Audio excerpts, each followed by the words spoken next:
Hello friends, Friday evening பிள்ளைங்களை ஸ்கூல்லேருந்து கூட்டிகிட்டு வந்ததுக்கப்புறம் வீட்டில் வந்து விளக்கேற்றி சாமி வந்து கும்பிட்டாச்சு ஃப்ரெண்ட்ஸ். இன்றைக்கி வெள்ளிக்கிழமை வீடு எல்லாமே மோப்பு வந்து போட்டு விட்டுட்டேன். எங்களோட குலதெய்வம் வந்துட்டு சாம்பிராணி வாசகர் அப்படிங்கிறதுனால அங்கே கோயில்லையுமே வந்துட்டு பார்த்திங்கன்னா சாம்பிராணி தான் அதிகமாக வந்து போடுவாங்க. அந்த மாதிரி தான் வெள்ளி செவ்வாய்க்கு நம்ம வீட்லேயும் சாம்பிராணி போட்டு தான் சாமி வந்து கும்பிடுவோம். என்னோடய ஹஸ்பண்ட் வந்துட்டு எப்போவுமே குளிச்சுட்டு சாமி கும்பிட்றது வழக்கம். அப்போ சாம்பிராணி தான் வந்து அதிகமாக போடுவாங்க வீட்டில். அதனால் பல்காகவே சாம்பிராணி வந்து நம்ம வீட்டில் வந்துட்டு இருக்கும்.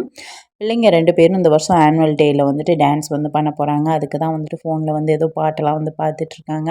நான் கிச்சனுக்கு வந்தோடனே காலையில் அவியல் வந்து செஞ்சுருந்தேன். அதை வந்து சூடு பண்ணி எடுத்து வச்சுட்டு நெக்ஸ்ட்டு நைட்டு டின்னருக்கு மாவு வந்து எடுத்து வச்சுருக்கேன், தோசை மாவு. அதில் வந்து கொஞ்சம் தண்ணி சேர்த்து நான் அதை வந்து மிக்ஸ் பண்ணி வைக்கிறேன்.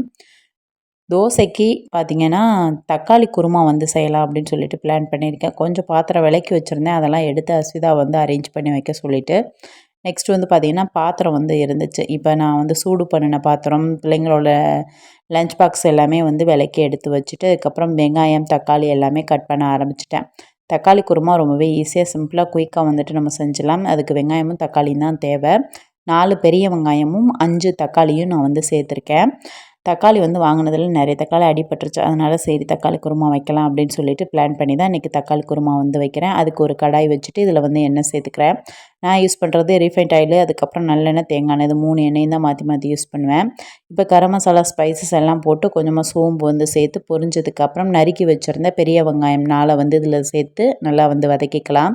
கொஞ்சமாக வந்துட்டு கருவேப்பிலை வந்து இதில் வந்து சேர்த்துட்டு தேவையான அளவு உப்பு சேர்த்து கண்ணாடி பதத்துக்கு வெங்காயம் வதங்கினதுக்கப்புறம் அடுத்து வந்துட்டு தக்காளி கட் பண்ணி வச்சுருக்கோம் இல்லையா, ஒரு 5 தக்காளி நல்ல பழுத்த தக்காளி அதை வந்து இதில் சேர்த்து நல்லா வந்து இதை வேக விடலாம் மீடியமான ஃப்ளேமில். தேங்காய் இல்லை, அதை வந்து திருவி எடுத்துக்கிறேன். எப்போவுமே திருவி வச்சுருப்பேன், சில டைம்ஸ் திருவி நான் வந்து அப்போதைக்குலாம் யூஸ் பண்ணிப்பேன் சமைக்கும்போது. தக்காளி குருமாவுக்கு தேங்காய் பேஸ்ட்டு வந்து தேவை. அதுக்கு தேங்காய், பொட்டுக்கடலை, கசகசா, அதுக்கப்புறம் கல்பாசி, கொஞ்சமாக வந்து சோம்பு வந்து சேர்த்து இதை வந்துட்டு தண்ணி ஊற்றி பேஸ்ட்டாக வந்து நம்ம அரைச்சி எடுத்துக்கலாம். இப்போது வந்துட்டு வெங்காயம் தக்காளி ஓரளவு நல்லா வதங்கி வந்திருக்கும். அதுக்கப்புறம் பார்த்திங்கன்னா ஸ்பைசஸ் வந்துட்டு நம்ம சேர்க்க போகிறோம். காரத்துக்கு ஏற்ற மாதிரி மிளகாய்த்தூள், அதுக்கப்புறம் கொஞ்சமாக மல்லித்தூள் வந்துட்டு இதில் வந்து சேர்த்துக்கலாம். சேர்த்துட்டு பச்சை வாடை போகிற அளவுக்கு இதை வந்துட்டு நல்லா வந்து வதக்கிக்கலாம். நல்லா வதங்கினதுக்கப்புறம் பார்த்திங்கன்னா நம்ம அரைச்சி வச்சுருந்த தேங்காய் பேஸ்ட் இருக்கு இல்லையா, அதை வந்து சேர்த்துட்டு அதே மிக்ஸி ஜாரில் கொஞ்சம் தண்ணி ஊற்றி நான் அதை வந்து சேர்த்து கலந்துக்கிறேன். மீடியமான ஃப்ளேமில் வச்சுட்டு நல்லா கொதிச்சதுக்கப்புறம் பார்த்திங்க அப்படின்னா சூப்பரான தக்காளி குருமா ரெடி. லாஸ்ட்டாக கருவேப்பிலை வந்து தூவிட்டு இறக்கிற வேண்டியதான். தோசை, இட்லி, சப்பாத்தி எல்லாத்துக்குமே நல்லா இருக்குங்க. உடனே குயிக்காக வந்து செய்யலாம். இப்போ வந்து பார்த்திங்க அப்படின்னா பிள்ளைங்களுக்கு வந்துட்டு தோசை வந்து ஊற்ற போகிறேன். குருமா வந்து இறக்கி ஒரு பக்கெட்டு மூடி வச்சுட்டு அதுக்கப்புறம் பார்த்திங்க அப்படின்னா இப்போ தோசை வந்து ஊற்றிடலாம்.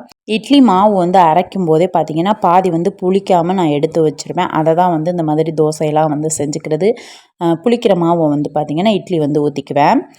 அதுக்கப்புறம் மீதம் இருந்துச்சு அப்படின்னா அதில் கொஞ்சம் ரவை சேர்த்து அதுக்கப்புறம் தோசையாவோ இல்லாட்டி வந்துட்டு ரவை சேர்க்காமல் கொஞ்சம் பணியாரமாவோ அந்த மாதிரி வந்து ஊற்றிக்கலாம். மாவு இருந்துச்சு அப்படின்னா ஏதாவது ஒன்று நம்ம வந்து செஞ்சுக்கலாம். இப்போ நைட்டு டின்னருக்கு வந்துட்டு பிள்ளைங்களுக்கு வந்துட்டு ஆளுக்கு ஒரு தோசை வந்து வச்சுட்டு அதுக்கப்புறம் தக்காளி குருமா வச்சு நைட்டு டின்னரை வந்து முடிச்சாச்சு. அஸ்விதா பார்த்திங்கன்னா ஒரு 2 தோசை சாப்பிடுவா, சூசரி ஒரு தோசை தான். நானுமே வந்துட்டு இப்போ ஒரு தோசை தான் வந்துட்டு சாப்பிட்றேன் டயட்டில் இருக்கிறதுனால. அதுக்கப்புறம் தக்காளி குருமா வச்சு சாப்பிட்டோன்னா விரும்பி சாப்பிட்டாங்க. இவங்க சாப்பிட்டதுக்கப்புறம் தான் நான் வந்து சாப்பிட்டேன். ஒரு தோசை சாப்பிட்டுட்டு அதுக்கப்புறம் ஜாக்கிக்கு வந்துட்டு இப்போ பார்த்திங்கன்னா ரேசன் அரிசி வந்து குக்கரில் வந்து வேக வச்சுக்கிறேன். எப்போதுமே நாங்கள் சாப்பிட்ற சாப்பாட்டு அரிசி தான் வந்து ஜாக்கிக்கு வந்து போடுறது. ஆனால் இப்போ ரீசெண்ட் டைமாக வந்துட்டு கொஞ்சம் ரேசன் அரிசி வடித்து நான் ஜாக்கிக்கு தனியாக வந்து எடுத்து வச்சுருவேன். நைட்டு பிள்ளைங்களுக்கு தூங்குறதுக்கு முன்னாடியே பால் வந்து காய வச்சு அவங்களுக்கு வந்து ஆற்றி வந்து கொடுத்து விட்டேன்.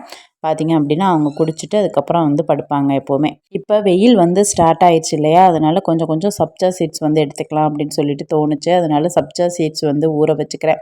லெமன் ஜூஸில் வந்து சப்ஜா சீட்ஸ் போட்டு நம்ம வந்து குடிக்கலாம். அப்படி இல்லை அப்படின்னா வெயிட் லாஸில் இருக்கிறவங்க சாப்பிட்றதுக்கு முன்னாடி கொஞ்சம் கொஞ்சம் சப்ஜா சீட்ஸ் வந்து சாப்பிட்டு வந்தோம் அப்படின்னா நல்லாவே வெயிட் லாஸ் ஆகும். இப்போ கிச்சன் எல்லாமே வந்து கிளியர் பண்ணிவிட்டேன். கிச்சன் ஆல்மோஸ்ட் எல்லா வேலையும் முடிஞ்சிடுச்சு. சாப்பாடு வந்து ஜாக்கிக்கு வந்து போட்டாச்சு, தக்காளி குருமா வச்சு சாதம் வச்சு.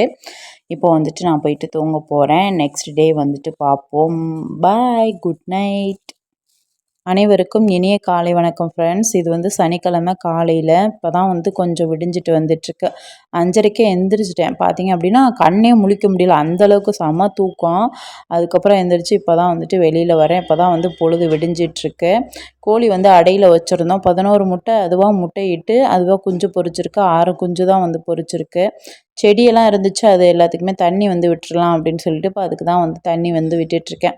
சில டைம்ஸ் பிள்ளைங்க வந்து அவங்களே வந்து செய்வாங்க, சில டைம்ஸ் வந்துட்டு அவங்க செய்ய மாட்டாங்க. அதுக்கப்புறம் பால் வந்துருச்சு, அதை வந்து வாங்கி அசிதா ஊற்ற சொல்லிவிட்டு அப்புறம் வீட்டுக்கு முன்னாடி ஃபுல்லாகவே நான் வந்து கூட்டி குப்பை எல்லாத்தையும் அள்ளி டஸ்ட்பினில் வந்து போட்டுட்ருந்தேன்.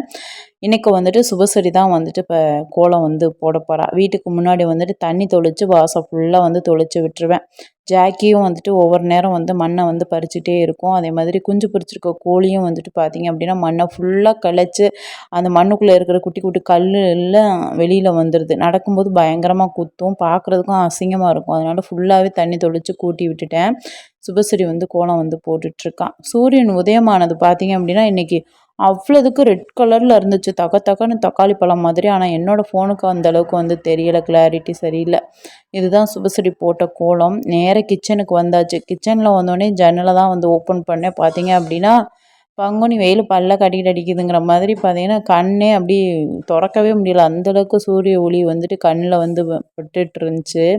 எனக்கு ஒரே சிரிப்பாயிடுச்சு. என்னடா அது இப்படி சூரியன் ஒளி இப்போவே இப்படி போடுதே அப்படின்ட்டு. மே மாதம்லாம் என்ன வேணால் காத்திருக்கோமோ அப்படிங்கிற மாதிரி ஆயிடுச்சு. இப்போ காலையிலைக்கு வந்துட்டு அவங்களுக்கு வந்து காஃபி வந்து போடுறேன். நானுமே இன்றைக்கி காஃபி தான் வந்து எடுத்துக்கிட்டேன். நைட்டு வச்சுருந்த தக்காளி குருமாவும் அதுக்கப்புறம் தோசை மாவும் எடுத்துகிட்டு போயாச்சு. இன்றைக்கி காலையிலைக்கும் தோசை தக்காளி குருமா வச்சு காலையில் டிஃபனை வந்து முடிச்சிட்டேன். பிள்ளைங்களுக்கு வந்துட்டு அந்த சன்ரைஸ் வச்சு காஃபி வந்து போட்டுட்டேன். ப்ரூ, பூஸ்ட்டு, அதுக்கப்புறம் நெஸ்கஃபி அது வந்துட்டு ரொம்பவே டேஸ்ட்டாக இருக்குது. என்னோடய ஹஸ்பண்ட் வந்து கொண்டு வந்திருந்தாங்க, அது நல்லா இருந்துச்சு. நான் வந்துட்டு சன்ரைஸ் வாங்கி இப்போ அஸ்விதாக்காண்டியே இந்த காஃபி வந்து போடுறேன். அவள் காஃபி தான் வந்து குடிக்கிறா அப்படிங்கிறதுனால.